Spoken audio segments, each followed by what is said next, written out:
या सगळ्या सुरळीत होत असताना उपाययोजना म्हणून शासनाकडून काहीतरी व्हाव्या, ही उपाययोजना. तर आणि दुसरी गोष्ट, काही ठिकाणी सवलत मिळावी. सवलत अशासाठी की आता आमच्याकडे आंबा बागायतदार आहे, तर आंबा बागायतदार असतील आणि मच्छीमार असतील, हे दोन गोट आहेत की त्यांच्या ज्या काही उत्पन्न आहे आणि त्याच्यावर उपजीव चालतो ते खराब होतात. उष्णतेमुळे मच्छी खराब होणार, आंबा खराब होणार.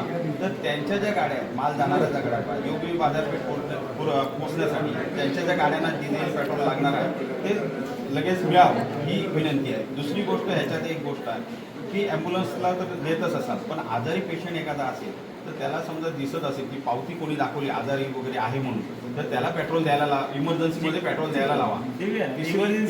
तिसरी एक सल्ला असा होता की प्रशासन त्याच्यातून द्यायला लावा, डॉक्टरची पावती दाखवली तर.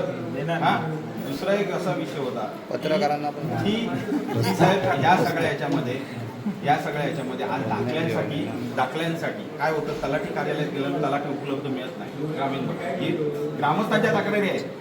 ऐका साहेब, ग्रामस्थांच्या दुर्गम स्वरूपाची तक्रार अजिबात ऍक्सेप्ट केली जाणार नाही. तुम्ही डिटेल ह्याच्यापुढे मी दुर्गम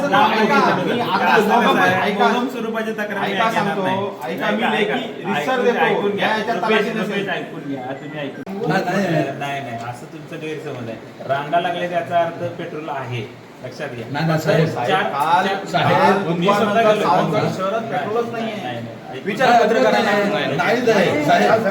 आता पण नाही. तुम्ही एक काम करा, तुम्ही जरा माहिती घ्या. काल संध्याकाळी रात्री 11 वाजता पण पावसकरचा इकडचा भाटाचा पेट्रोल पंप चालू होता. काल भांगलेंचा दुपारपासून पेट्रोल पंप चालू होता. सकाळी यांचा झाला, परत रात्री पावसकरांचा पेट्रोल पंप सुरू होता. तुम्ही